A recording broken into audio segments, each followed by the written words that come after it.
আজকের ক্লাসে সবাইকে আবার অভিনন্দন জানাচ্ছি। অভিনন্দন জানিয়ে আজকে ক্লাস শুরু করছি। আমরা গতদিন 6 দফা পর্যন্ত পড়েছিলাম।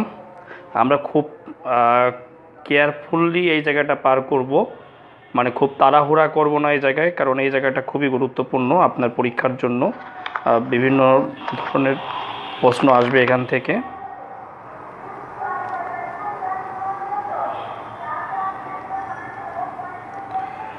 অতএব তাড়াহুড়া করা যাবে না। হ্যাঁ, আমি ভালো আছি, নমস্কার, আদাব, ভালো আছি, সবাইকে অভিনন্দন। ভালো আছি, আমি ভালো আছি। হ্যাঁ, আজকে হচ্ছে আমরা 68 সাল পড়ব, আগরতলা ষড়যন্ত্র মামলা।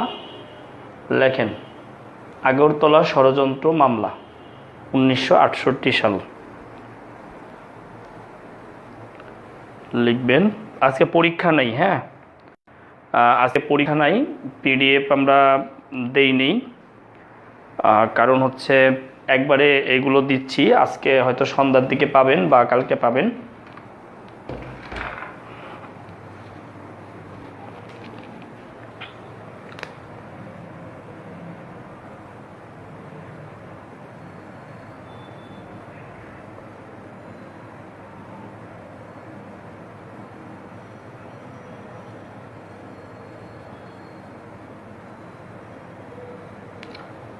আগরতলা ষড়যন্ত্র মামলা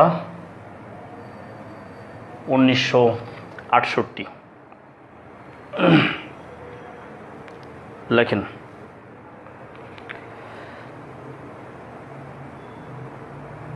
দেখেন, ভারতের ত্রিপুরা রাজ্যের রাজধানী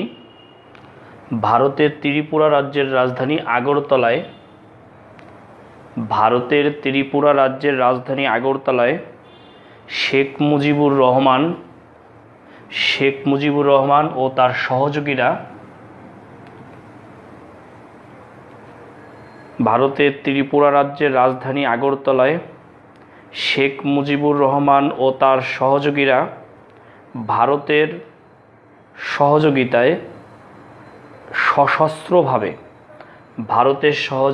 সশস্ত্রভাবে পশ্চিম পাকিস্তান থেকে পূর্ব পাকিস্তানকে আলাদা করার চক্রান্ত করছে।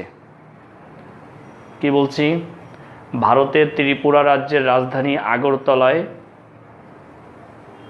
শেখ মুজিবুর রহমান ও তার সহযোগীরা ভারতের সহায়তায় সশস্ত্রভাবে পশ্চিম পাকিস্তান থেকে পূর্ব পাকিস্তানকে আলাদা করার ষড়যন্ত্র করছে। আমি আরেকবার বলবো, ভারতের ত্রিপুরা রাজ্যের রাজধানী আগরতলায় শেখ মুজিবুর রহমান ও তার সহযোগীরা ভারতের সহযোগিতায় সশস্ত্রভাবে পশ্চিম পাকিস্তান থেকে পূর্ব পাকিস্তানকে আলাদা করার চক্রান্ত করছে। এই অভিযোগ উত্থাপন করে আইয়ুব খান ও তার দোসররা এই অভিযোগ, বই কিভাবে পাবেন? ইনবক্স করেন, আমাকে বই পৌঁছে দেবে কুরিয়ারে। আপনি কই থাকেন জানিয়ে ইনবক্স করেন। লেখেন, এই অভিযোগের ভিত্তিতে পাকিস্তান ও তার দোসররা আইয়ুব খান ও তার দোসররা শেখ মুজিবুর রহমানকে প্রধান আসামি করে আইয়ুব খান ও তার দোসররা শেখ মুজিবুর রহমানকে প্রধান আসামি করে 35 জনের বিরুদ্ধে মামলা দায়ের করে। তাহলে কয়জনের বিরুদ্ধে? প্রশ্নগুলো মনে রাখেন। মামলা হয় 35 জনের বিরুদ্ধে। প্রধান আসামিকে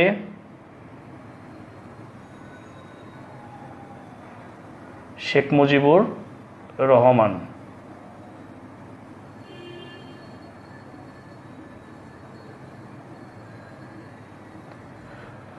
প্রধান আসামি হচ্ছে বঙ্গবন্ধু শেখ মুজিবুর রহমান। এখনো বঙ্গবন্ধু হয় নাই, আপাতত শেখ মুজিবুর রহমান লিখতে পারবেন। আমরা পর্যায়ক্রমে দেখব কিভাবে সে বঙ্গবন্ধু উপাধি পায়, এগুলো আমরা দেখব। তাহলে আপনি মনে রাখেন যে মামলা হয় 35 জনের বিরুদ্ধে, যেগুলো পরীক্ষায় আসে আমি মার্ক করে দিচ্ছি। প্রধান আসামি শেখ মুজিবুর রহমান। লেখেন এই মামলাটির নাম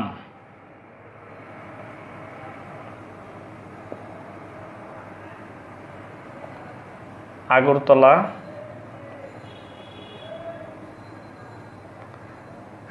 ষড়যন্ত্র মামলা। এই মামলার নাম আগরতলা ষড়যন্ত্র মামলা। লেখেন এর আনুষ্ঠানিক নাম, দেখেন কত টাইপের ভুল করতে পারেন। আনুষ্ঠানিক নাম লেখেন রাষ্ট্র বনাম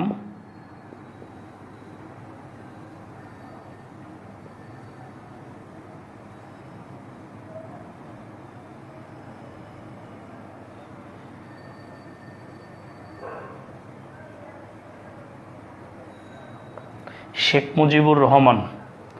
এর আনুষ্ঠানিক নাম রাষ্ট্র বনাম শেখ মুজিবুর রহমান। একটু খেয়াল করে দেখেন। তাহলে এই যে টাইপের আপনি ভুল করতে পারেন সেগুলো আপনাকে ধরাই দিচ্ছি। যদি বলে মামলার নাম কি, আগরতলা ষড়যন্ত্র মামলা। যদি বলে আনুষ্ঠানিক নাম কি, রাষ্ট্র বনাম শেখ মুজিবুর রহমান। কেমন? ওকে, আচ্ছা। এরপরে লেখেন যে বঙ্গবন্ধু এই মামলার নাম দেন। আপনার পিলিতেও কাজে লাগবে, ভাইভাইও কাজে লাগবে।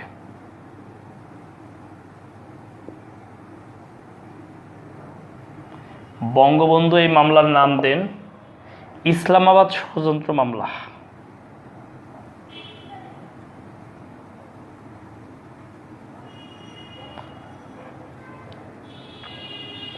এই জায়গা থেকে খুব যত্ন সহকারে পড়তে হবে, বুঝতে পারছেন? এগুলো পিলিতে লাগবে, ভাইভাতে লাগবে, সব জায়গায় কাজে লাগবে। এই কারণে যত্ন সহকারে এই জায়গাগুলো শেষ করতে হবে। দেখেন তাহলে আমরা আগরতলা ষড়যন্ত্র মামলার 3টা নাম পাইলাম। আগরতলা ষড়যন্ত্র মামলা, আনুষ্ঠানিক নাম রাষ্ট্র বনাম শেখ মুজিবুর রহমান, বঙ্গবন্ধু এই মামলার নাম দেন ইসলামাবাদ ষড়যন্ত্র মামলা। ওকে, আশা করি বুঝতে পেরেছেন। লেখেন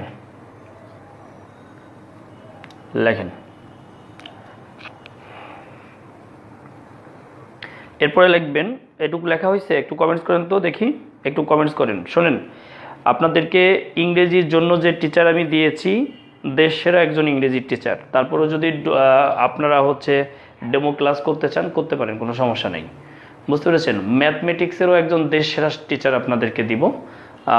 অভিজ্ঞতা প্রায় 12-13 বছর ধরে পড়াচ্ছে এমন একজন অভিজ্ঞ টিচার ম্যাথের দিব আপনাদেরকে, কোনো সমস্যা নাই। এটা নিয়ে কোনো টেনশন করার কোনো কিছু নাই। ডেমো ক্লাস চাইলে আমি দিব, বাট এই যে ইংরেজি ক্লাস যাকে দিয়েছি তার 2 লাখ সাবস্ক্রাইবারই আছে ইউটিউবে, বুঝতে পারছেন? অতএব কোনো সমস্যা নাই, বিশ্বাস করতে পারেন, সার্ভিসটা খারাপ পাবেন না। এবার আসেন, তাহলে আগরতলা ষড়যন্ত্র মামলা আমরা এর অনেকগুলো নাম পেলাম। এখন লেখেন 1968 সালের 18ই জানুয়ারি 18 জানুয়ারি রাষ্ট্র বনাম শেখ মুজিবুর রহমান ও অন্যান্য, লিখি নেই রহমান অন্যান্য, রাষ্ট্র বনাম শেখ মুজিবুর রহমান ও অন্যান্য। ওকে, থ্যাংক ইউ আব্দুল শামসুজ্জামান সুমন।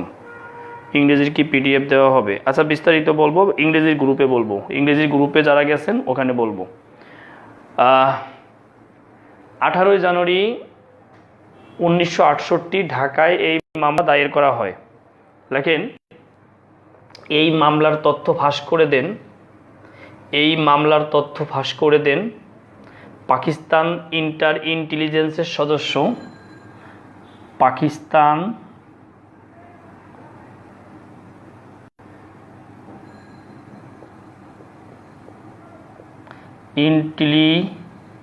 ইন্টেলিজেন্সের সদস্য আমির হোসেন। এই মামলার তথ্য ফাঁস করে দেন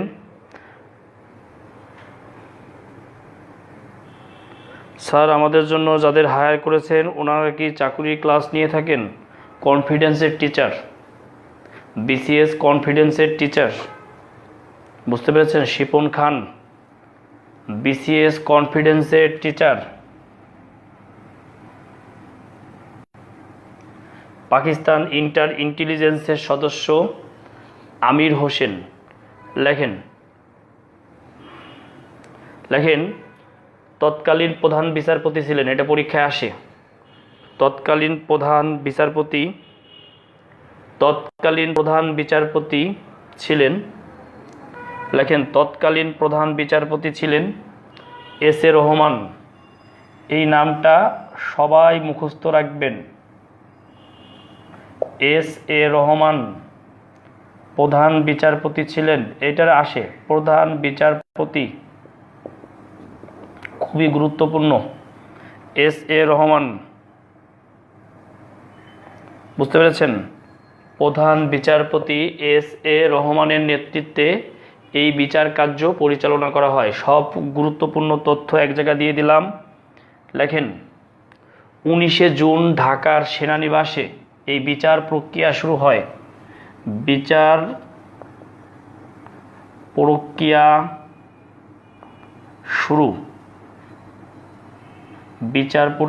শুরু 19 জুন 1968। কোথায়? সেনানিবাসে। হ্যাঁ, প্রাইমারি ব্যাচ শুরু হবে দ্রুতই, আগামী মাসে শুরু হবে, প্রথম সপ্তাহে। 1968 পরে কি বলেন বুঝি নাই, কি বললাম? 1968 পরে বলছি 18 জুন 1968 এই মামলার এই মামলা দায়ের করা হয় ঢাকায়। 18 জুন 1968 এই মামলা হয় ঢাকায়। প্রধান বিচারপতি ছিলেন এস এ রহমান। বিচার প্রক্রিয়া শুরু হয় 19 জুন 1968 সেনানিবাসে। 19 জুন 1968 সেনানিবাসে বিচার প্রক্রিয়া শুরু হয়। ওকে, আচ্ছা, এবার আসেন আমরা লেখেন অনেক একটু মুছে ফেলি।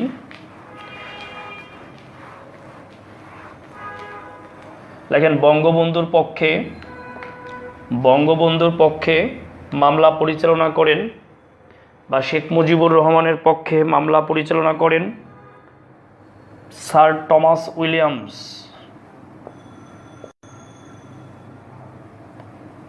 মোবাইলটা রেখে দেই, মানে হাতটা এত ব্যথা হয়ে গেছে মোবাইল ধরে রাখতে রাখতে, এখানে মানে এই নখটা মনে হয়, আঙ্গুলটা মনে হয় বাতিল হয়ে যাচ্ছে।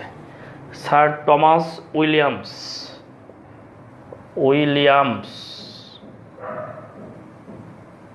শেখ মুজিবুর রহমানের পক্ষে মামলার নেতৃত্ব দেন sir Thomas Williams.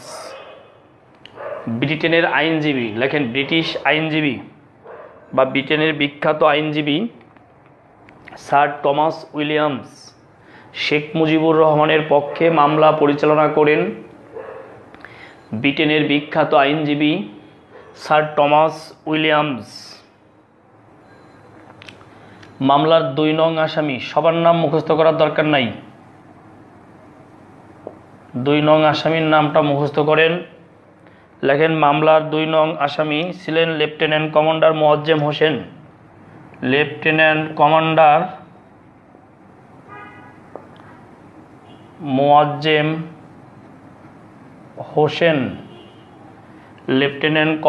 Moazzem Hossain, এর বাড়ি হলো বরিশাল।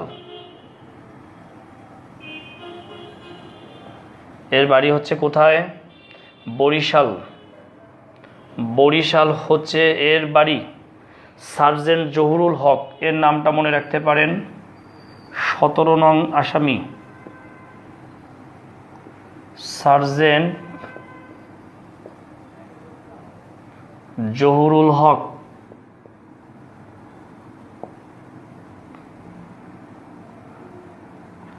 সার্জেন্ট জহুরুল হক 17 নং আসামি মনে রাখতে পারেন। শেষ আসামি 35 নং। লাগবে না, এগুলো এনে দিলাম অযথা। এখানে শেখ মুজিবুর রহমান বাদে কিছুই পরীক্ষায় আসবে না। 35 নং আসামি লেফটেন্যান্ট আব্দুর রৌফ। লেখেন লেফটেন্যান্ট সংক্ষেপে লিখলাম আব্দুর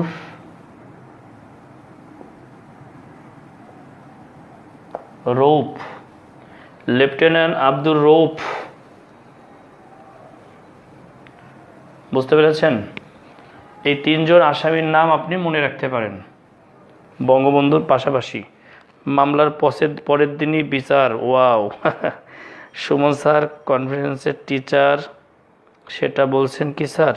বুঝি নাই কি বলেন। তখন জিজ্ঞাসা করছে যে চাকরির পড়ায় কিনা। আমি বললাম সে কনফিডেন্সের টিচার, আমার কলিগ, একসাথে পড়াই, দীর্ঘদিন পড়াই। এবং এই যে গত এই 1 বছরে 1.5 বছরের অনলাইনে সবচেয়ে বেশি যে স্টুডেন্ট পড়িয়েছে তাকেই আপনার ক্লাস দিয়েছি। সবচেয়ে বেশি স্টুডেন্ট যে পড়িয়েছে, সবচেয়ে জনপ্রিয় যে, তাকেই দিয়েছি। এটা নিয়ে এখানে আর কথা বলবো না, ওই গ্রুপে কথা বলবো, এখানে সময় নষ্ট করা যাবে না। ঠিক আছে? তাহলে বঙ্গবন্ধুর সহ তার সহযোগীদের বিরুদ্ধে কি হইল?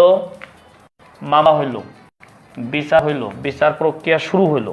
বিচার হইল না, বিচার প্রক্রিয়া শুরু হলো। মনে রাখবেন, বিচার হয় নাই, বিচার প্রক্রিয়া শুরু হয়েছে। এই কারণে গণ অভ্যুত্থান শুরু হবে। গণ অভ্যুত্থান 1969। এই কারণে গণ অভ্যুত্থান শুরু হবে 1969। লেখেন, স্বৈরাচার আইয়ুব খানের পতন, স্বৈরাচার আইয়ুব খানের পতন এবং আগরতলা ষড়যন্ত্র মামলার আসামিদের, আবারও বলছি, স্বৈরাচার আইয়ুব খানের পতন এবং আগরতলা ষড়যন্ত্র মামলার আসামিদের,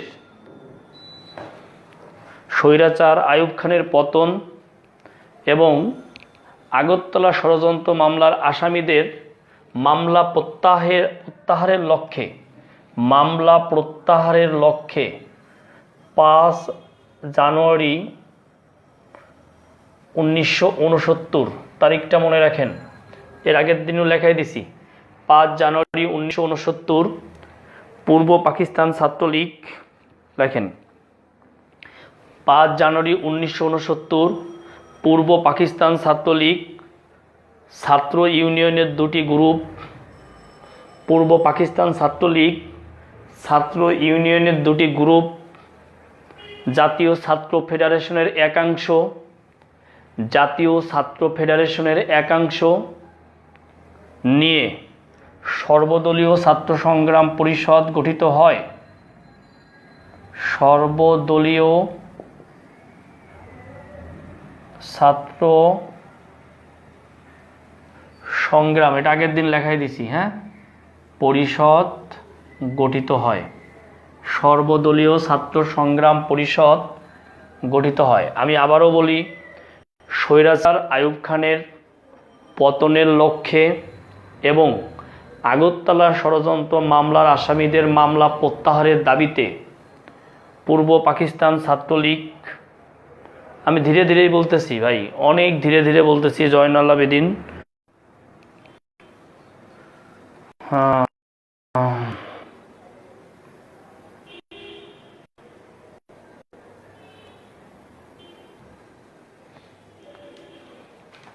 নেট প্রবলেম হচ্ছে কি আমার? কি বলেন? স্বৈরাচার আইয়ুব খানের পতনের লক্ষ্যে এবং আগরতলা ষড়যন্ত্র মামলার আসামিদের মামলা প্রত্যাহারের লক্ষ্যে স্যার ক্লিয়ার না বোর্ড, কি বলেন? ঠিকই তো আছে, আমি তো ক্লিয়ার দেখতেছি। আচ্ছা আবার বলতেছি, কিন্তু ক্লিয়ার কিনা দেখেন তো, ক্লিয়ার কিনা। আবার বলতেছি, সমস্যা নেই, ক্লিয়ার কিনা? ক্লিয়ার আছে স্যার, হ্যাঁ। আচ্ছা, স্বৈরাচার আইয়ুব খানের পতন এবং আগরতলা ষড়যন্ত্র মামলার আসামিদের মামলা প্রত্যাহারের দাবিতে 5 জানুয়ারি 1969 পূর্ব পাকিস্তান ছাত্রলীগ ছাত্র ইউনিয়নের 2টি গ্রুপ এবং জাতীয় ছাত্র ফেডারেশন এর একাংশ নিয়ে জাতীয় ছাত্র ফেডারেশন এর একাংশ নিয়ে সর্বদলীয় ছাত্র সংগ্রাম পরিষদ গঠিত হয়। ভাই ক্লাস ঠিক আছে, আমি মোবাইলে দেখতেছি, ঠিক আছে, গঠিত হয়। লেখেন, এই পরিষদ 11 দফা কর্মসূচি ঘোষণা করে। দফা কয়টা দেয়? 11টা। 11 দফা কর্মসূচি ঘোষণা করে। পরীক্ষায় আসবে 1969 সালে সর্বদলীয় ছাত্র সংগ্রাম পরিষদ কত দফা দাবি ঘোষণা করে? আপনি উত্তর দিবেন 11 দফা দাবি ঘোষণা করে। লেখেন, লেখেন,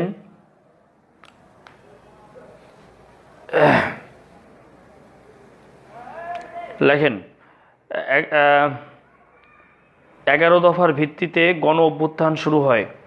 লেখেন, 11 দফার ভিত্তিতে গণ অভ্যুত্থান শুরু হয়। তাহলে পরীক্ষায় প্রশ্ন হতে পারে, গণ অভ্যুত্থান শুরু হয় কয় দফার ভিত্তিতে? আপনি কি দিবেন? 11 দফা ভিত্তিতে গণ অভ্যুত্থান শুরু হয়। লেখেন, আন্দোলন চলাকালে 20 জানুয়ারি, আন্দোলন চলাকালে 20 জানুয়ারি 1969 আন্দোলন চলাকালে 20 জানুয়ারি 1969 ঢাকা বিশ্ববিদ্যালয়ের ইতিহাস বিভাগের ছাত্র, ঢাকা বিশ্ববিদ্যালয়ের ইতিহাস বিভাগের ছাত্র আসাদুজ্জামান আসাদ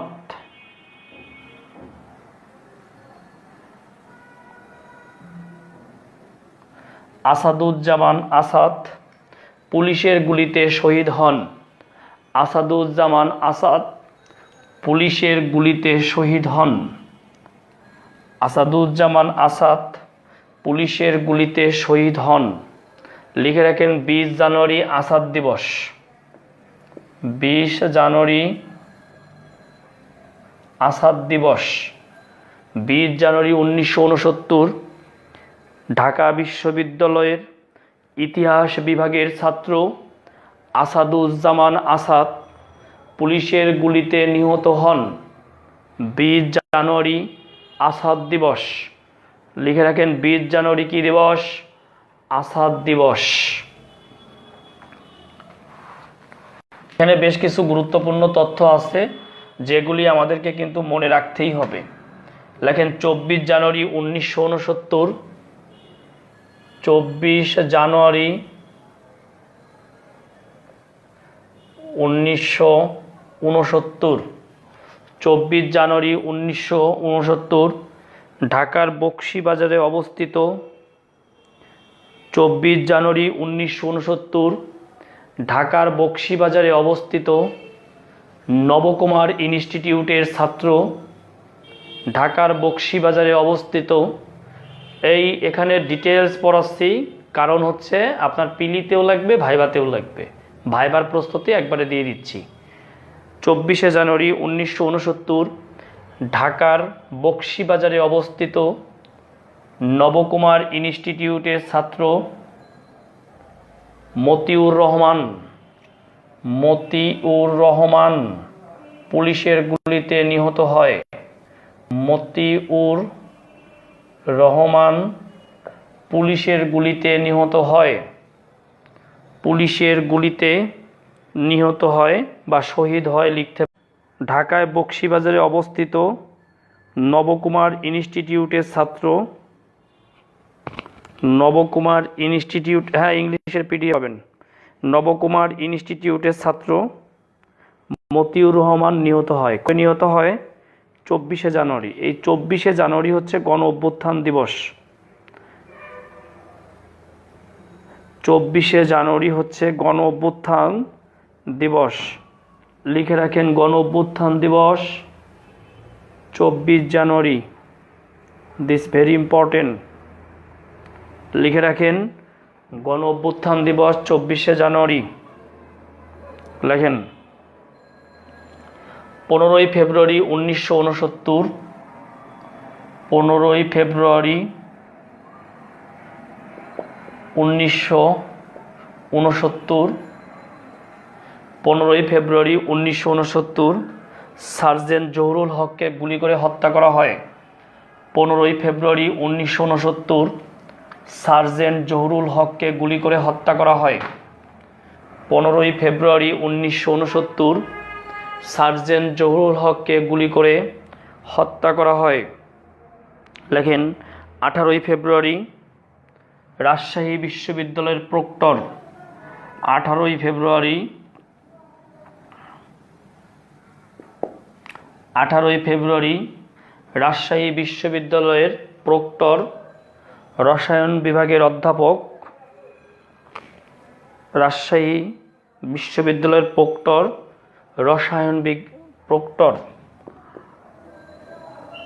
প্রক্টর ও রসায়ন বিভাগের অধ্যাপক, প্রক্টর ও রসায়ন বিভাগের অধ্যাপক শামসুজ্জোহা। লেখেন শামসুজ্জোহা। শামসুজ্জোহাকে গুলি করে হত্যা করা হয়। শামসুজ্জোহাকে ইপিআরের সদস্যরা হত্যা করে। ইপিআরের সদস্যরা হত্যা করে। 18ই ফেব্রুয়ারি রাজশাহী বিশ্ববিদ্যালয়ের প্রক্টর ও রসায়ন বিভাগের অধ্যাপক শামসুজ্জোহাকে ইপিআর সদস্যরা হত্যা করে। শামসুজ্জোহাকে ইপিআর সদস্যরা হত্যা করে। শামসুজ্জোহাকে ইপিআর সদস্যরা হত্যা করে। লেখেন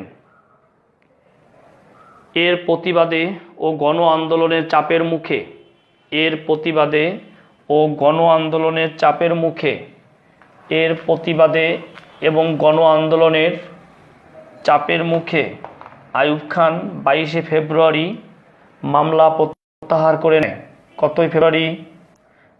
22শে ফেব্রুয়ারি মামলা প্রত্যাহার, 22শে ফেব্রুয়ারি মামলা প্রত্যাহার করে নেয় এবং শেখ মুজিব সহ অন্যান্য বন্দীদেরকে মুক্তি দেয়। মামলা প্রত্যাহার করে নেয় এবং শেখ মুজিবুর রহমান সহ অন্যান্য বন্দীদেরকে মুক্তি দেয়। শেখ মুজিবুর রহমান সহ অন্যান্য বন্দীদেরকে মুক্তি দেয়। তাহলে মামলা প্রত্যাহার করে কখন? মামলা প্রত্যাহার করে 22শে ফেব্রুয়ারি। 22শে ফেব্রুয়ারি মামলা প্রত্যাহার করে কে? আইয়ুব খান। আইয়ুব খান মামলা প্রত্যাহার করে বঙ্গবন্ধু সহ অন্যান্য বন্দীদেরকে মুক্তি দেয়। বঙ্গবন্ধু সহ অন্যান্য বন্দীদেরকে কি করে? মুক্তি দেয়। 23শে ফেব্রুয়ারি খুবই গুরুত্বপূর্ণ দিন। লেখেন 23শে ফেব্রুয়ারি। এর প্রত্যেকটা, আমি যতগুলো তারিখ লেখালাম প্রত্যেকটা তারিখ গুরুত্বপূর্ণ। 23শে ফেব্রুয়ারি 1969। লেখেন 23শে ফেব্রুয়ারি 1969। 23শে ফেব্রুয়ারি 1969 রেসকোর্স ময়দান, ঢাকার রেসকোর্স ময়দান বর্তমান সোহরাওয়ার্দী উদ্যানে। 23শে ফেব্রুয়ারি 1969 তারিখটা মনে রাখেন। 23শে ফেব্রুয়ারি 1969 বর্তমান 1969 রেসকোর্স ময়দান বর্তমান সোহরাওয়ার্দী উদ্যানে। রেসকোর্স ময়দান বর্তমান সোহরাওয়ার্দী উদ্যানে। রেসকোর্স ময়দান বর্তমান সোহরাওয়ার্দী উদ্যানে ছাত্রনেতা তোফায়েল আহমেদ, ছাত্রনেতা তোফায়েল আহমেদ ছাত্রনেতা তোফায়েল আহমেদ জনতার সমর্থনে শেখ মুজিবুর রহমানকে বঙ্গবন্ধু উপাধি প্রদান করেন। বঙ্গবন্ধু উপাধি প্রদান করেন। শেখ মুজিবুর রহমানকে বঙ্গবন্ধু উপাধি প্রদান করেন। তাহলে বঙ্গবন্ধু উপাধি প্রদান করে কবে? 23শে ফেব্রুয়ারি 1969। কে করেন? ছাত্রনেতা তোফায়েল আহমেদ কি জনসমর্থনে, অর্থাৎ সে কি করে? ছাত্রনেতা তোফায়েল আহমেদ জনতার সমর্থনে কত টাইম হয়েছে? ছাত্রনেতা তোফায়েল আহমেদ জনতার সমর্থনে বঙ্গবন্ধু উপাধি প্রদান করেন। লেখেন 5 ডিসেম্বর 1969। এই যে দুইটা তারিখ লিখলাম, খুব গুরুত্বপূর্ণ দুইটা তারিখ। 5 ডিসেম্বর 1969, 5 ডিসেম্বর 1969। লেখেন এই দিন বঙ্গবন্ধু শেখ মুজিবুর রহমান পূর্ব পাকিস্তানের নাম রাখেন বাংলাদেশ। এই দিন বঙ্গবন্ধু শেখ মুজিবুর রহমান পূর্ব পাকিস্তানের নাম রাখেন বাংলাদেশ। বাংলাদেশ নামকরণ করেন কে? বঙ্গবন্ধু শেখ মুজিবুর রহমান। কবে করেন? 5 ডিসেম্বর 1969। কোথায় করেন?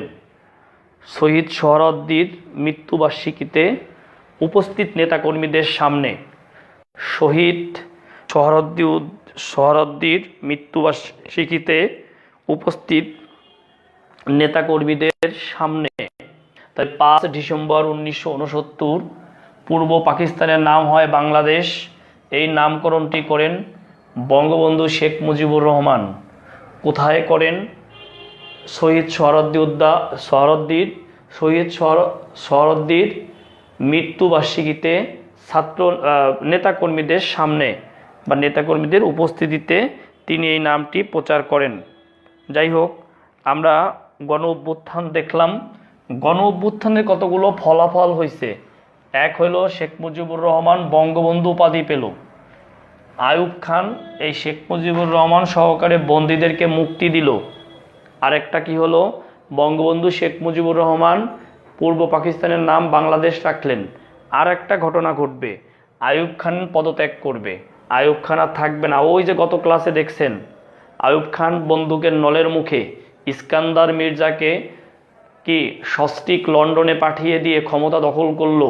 সেই আইয়ুব খান নিজেই এখন চাপ সামলাইতে না পেরে সে এখন পদত্যাগ করবে। শিরোনাম করেন 1970 এর নির্বাচন।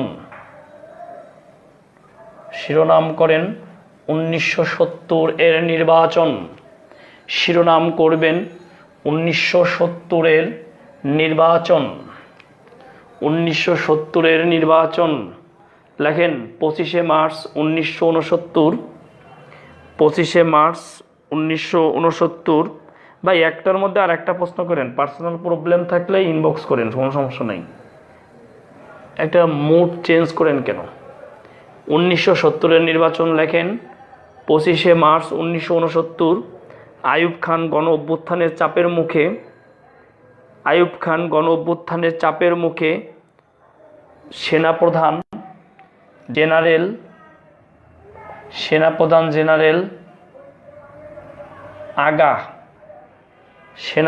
জেনারেল আগা মোহাম্মদ ইয়াহিয়া খান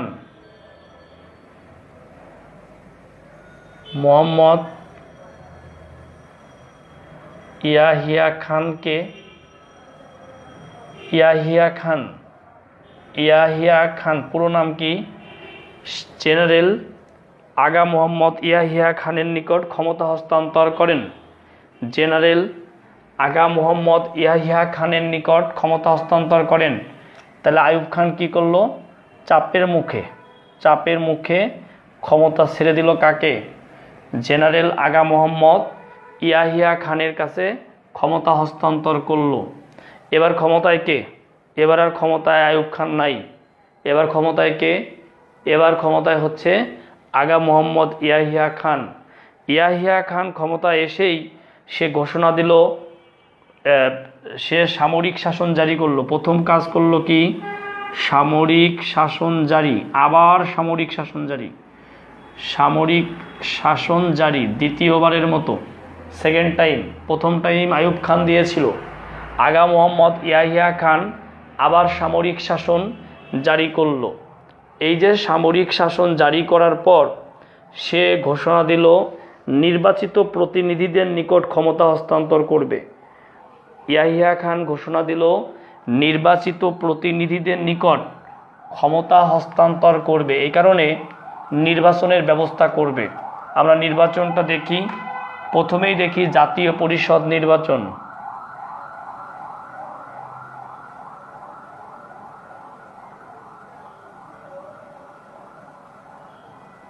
জাতীয় পরিষদ নির্বাচন, প্রথমেই লেখেন জাতীয় পরিষদ নির্বাচন। আগে তারিখ লেখেন 7ই ডিসেম্বর, 7 ডিসেম্বর 1970, 7 ডিসেম্বর 1970 তারিখ, 7 ডিসেম্বর 1970। লেখেন মোট আসন, লেখেন মোট আসন, নির্বাচনের মোট আসন 313টি। এর মধ্যে 300টি হচ্ছে নির্বাচিত আসন আর 13টি হচ্ছে সংরক্ষিত আসন। এই 13টি সংরক্ষিত, এটা নির্বাচিত আসন। মোট আসন 313টি, নির্বাচিত 300টি আর সংরক্ষিত আসন 13টি। মোট আসন কয়টা? মোট আসন 313টি। আচ্ছা, আপনাদের উত্তর দেই। এই উত্তরটা আপনাদেরকে আগেও দিয়েছি। সেকেন্ড ভার্সাই চুক্তিটা একটু বলেন স্যার, তারিখ নিয়ে একটু সমস্যা আছে, আপনার পিডিএফে ভুল আছে। দ্বিতীয় ভার্সাই চুক্তি 28শে জুন 1919। এখন পিডিএফে কি আছে আপনি একটু দেখেন। এটা নিয়ে এর আগেও প্রশ্ন করেছিলেন, উত্তর দিয়েছি। দ্বিতীয় ভার্সাই চুক্তি 1919 সালের 28শে জুন, এটা সত্য। যদি পিডিএফে এটা না থাকে তাহলে পিডিএফে ভুল আছে, ঠিক আছে? ওকে, দেখেন এবার লেখেন মোট আসন 313টি। 300টি হচ্ছে নির্বাচিত আর 13টি কি? 13টি হচ্ছে সংরক্ষিত আসন।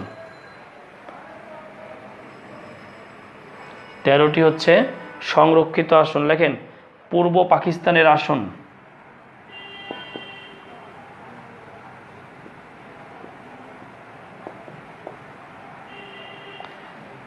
পূর্ব পাকিস্তানের আসন লিখবেন 169টি। এর মধ্যে নির্বাচিত হলো 160 আর 162 আর 60টি হচ্ছে সংরক্ষিত আসন। সংরক্ষিত 60টি, নির্বাচিত 162টি। লেখেন 60টি আর 162টি, এগুলো পূর্ব পাকিস্তানের আসন। এবার লেখেন ফলাফল। এটা দেখলেন মোট আসন, এবার লেখেন ফলাফল। ফলাফল লেখেন, এবার লিখবেন ফলাফল। লেখেন ফলাফল, লেখেন আওয়ামী লীগ জয়লাভ করে। আওয়ামী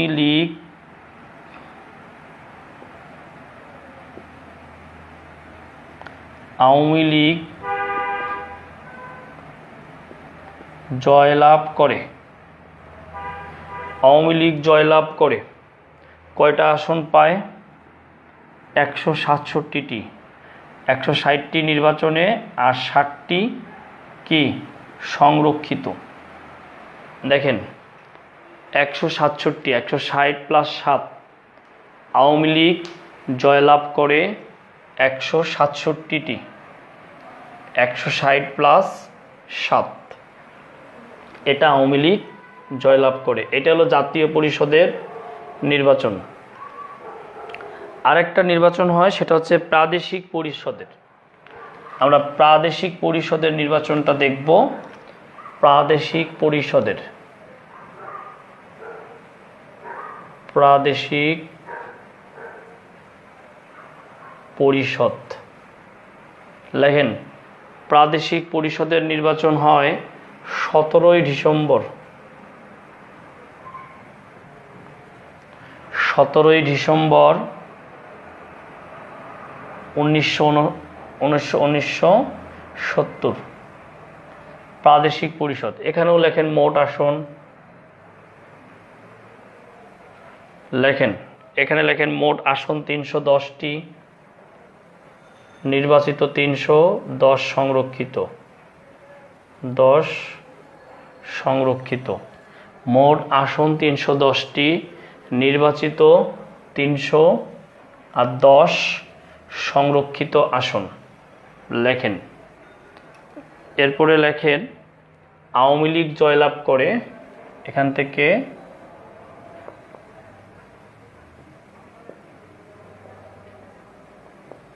আওয়ামী লীগ জয়লাভ করে 298টি, এর মধ্যে 288টি নির্বাচন আর 10টি সংরক্ষিত, দেখেন আওয়ামী লীগ জয়লাভ করে এগুলো। তো প্রাদেশিক পরিষদ এবং জাতীয় পরিষদের নির্বাচন থেকে আপনাদেরকে এইগুলো পড়তে হবে, এইগুলো মনে রাখতে হবে। এর পরের ঘটনা আপনাদের হয়তো সবার জানা, ঘটনাক্রমও আপনাদেরকে মনে রাখতে হবে। এই যে নির্বাচিত প্রতিনিধিদের নিকট আপনার ক্ষমতা হস্তান্তর করবে না, গড়িমসি করবে। কারণ কি, আওয়ামী লীগ জয়লাভ করেছে, তাহলে আওয়ামী লীগকে ক্ষমতা হস্তান্তর করার কথা করবে না। এই কারণে শুরু হবে অসহযোগ আন্দোলন, এই কারণে শুরু হবে